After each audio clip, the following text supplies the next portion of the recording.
Is it a bird? Is it a plane? No, it's an NFL player making a catch. In today's video, we're gonna walk our way up talking about 15 of the best catches in the history of the NFL. Some of these you might have heard of, or even seen with your own eyes. On the other hand, some might just surprise you. When we say the greatest, we mean it. So, what are you waiting for? Keep watching and let's dive in. A little pre-video of sorts. On November 13th, wide receiver Justin Jefferson of the Minnesota Vikings showcased a breathtaking one-handed catch against the Buffalo Bills, which made everyone debate the greatest catch of all time. We mean, that guy is the main reason we thought of making this whole video to begin with. So, as this debate is going on, and there's definitely gonna be disagreements here, because being honest with you, there's like 1,000 great catches we can think of just from the top of our heads. Anyways, let's begin. Starting with number 15, Jermaine Kearse's amazing bobble catch. Jermaine Kearse came in clutch with his catch close to the end zone during the Seattle Seahawks game against the New England Patriots during the Super Bowl in 2015. The ball first slid from his hands as he sprang up to catch it, making it appear as though he had dropped it. The ball, however, never touched the ground as he fell to the ground, bounced off his legs, around his lap somehow, and came right back into his hands, and boom, catch. Even Tom Brady shook his head in amazement after the incredible pass. Up next, number 14 comes from Todd Yoder. Following an incredible effort by Jason Campbell to evade pressure and maintain the play, Yoder's rendition of the red zone tiptoe was the final move. The Redskins would defeat the Falcons thanks to the score, which placed the game beyond their reach. Next up, for number 13, it's Franco Harris's reception. If we hadn't included the flawless reception that took place in the 1972 divisional playoff game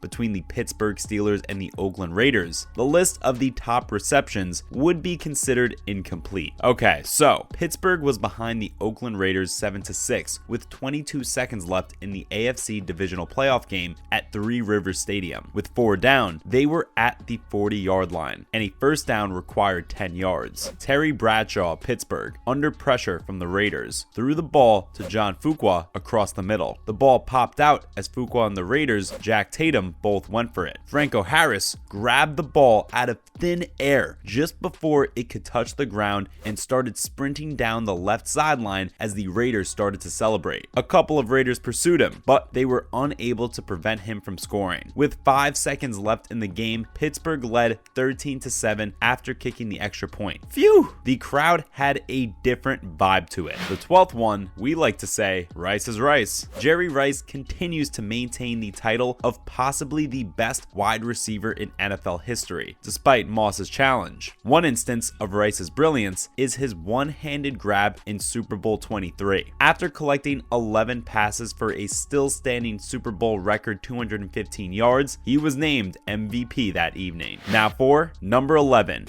we have Greg Camarillo from Miami Dolphins. Watch how Camarillo combines American football and European soccer while preventing the ball from touching the ground with his legs. Zooming in on the ball in the video really shows how it never touches the ground. Before noticing Camarillo was standing up and moving toward the house, the Falcons were already arguing their case to avoid receiving a pass interference penalty. The catch was upheld following a review, but the ball was then positioned where Camarillo made the catch. The Falcons ended up taking the W. Number 10 brings us Antonio Freeman's catch from Monday Night Football. November 6th, the year 2000, Green Bay with 26 against the Minnesota Vikings 20. The Packers' Brett Favre fired a throw to Freeman in overtime that seemed to be incomplete. Freeman, though, caught the ball on his back. It never touched the ground. To the surprise of Al Michaels, Dan Fouts, Dennis Miller, and everyone else at Lambeau Field, he turned over, cradled it, and ran it into the end zone for the victory. Number 9 is referred to as the Hail Mary. Dallas Cowboys versus Minnesota Vikings.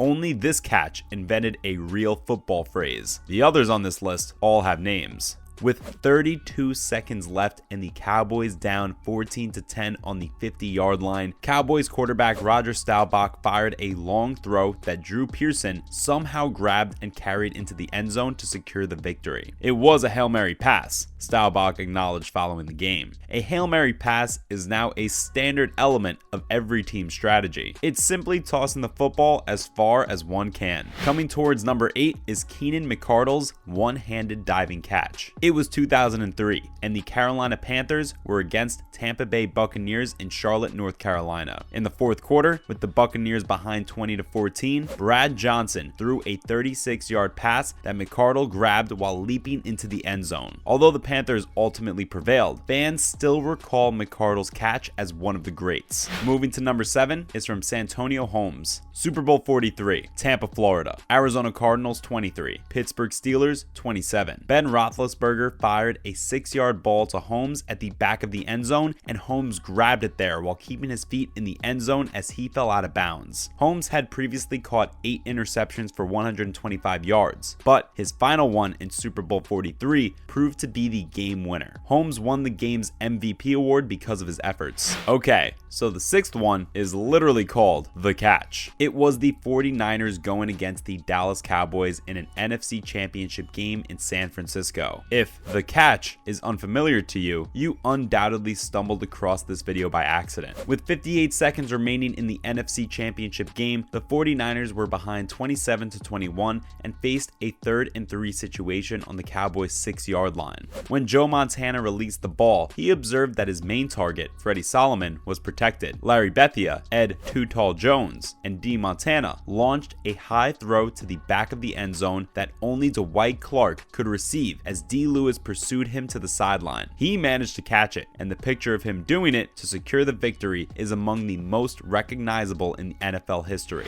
We're in the top 5 now, and guess what it is? The catch number 2. In an NFC wildcard game, the San Francisco 49ers were against the Green Bay Packers in 1999. The second catch may have been more spectacular, even if the first catch is more well known. Why? Because with 8 seconds left in an NFC wildcard game, Terrell Owens caught a ball from Steve Young between 3 Green Bay defenders to secure the victory on a 3rd and 3 situation. At number 4, Lynn Swann kinda went airborne. Steelers versus Cowboys back in 1976. Oof. Remember when we said, is it a plane? Maybe. Swann's 4 receptions for 161 yards and a score in Super Bowl 10 each attracted attention. The best was a 53 aerial grab in which he leaped above Mel Renfro, tipped his throw, and snagged it in midair. Swann was awarded the game's MVP award in addition to receiving his 2nd Super Bowl ring. 3rd, OBJ earned himself a Madden cover. 2014 was kinda dope, no? It was the Dallas Cowboys taking on the New York Giants. Throughout his career, Beckham has made a number of one-handed receptions, but his most well-known came against the Dallas Cowboys in his rookie year. He fought off pass interference and slid back into the end zone where he snagged a long one-handed grab from Eli Manning. In addition to being regarded as one of the greatest receptions in NFL history, Beckham was featured on the Madden video game's cover the following season. For number 2, Justin Jefferson's one-handed catch. We think we're kind of biased toward one-handed catches. Kirk Cousins fired a throw to Jefferson, who grabbed it between the arms of a defender with one hand and dragged it in for the first down as the Vikings faced 4th and 18 and a deficit of 27-23. Rightfully so, the catch was quickly hailed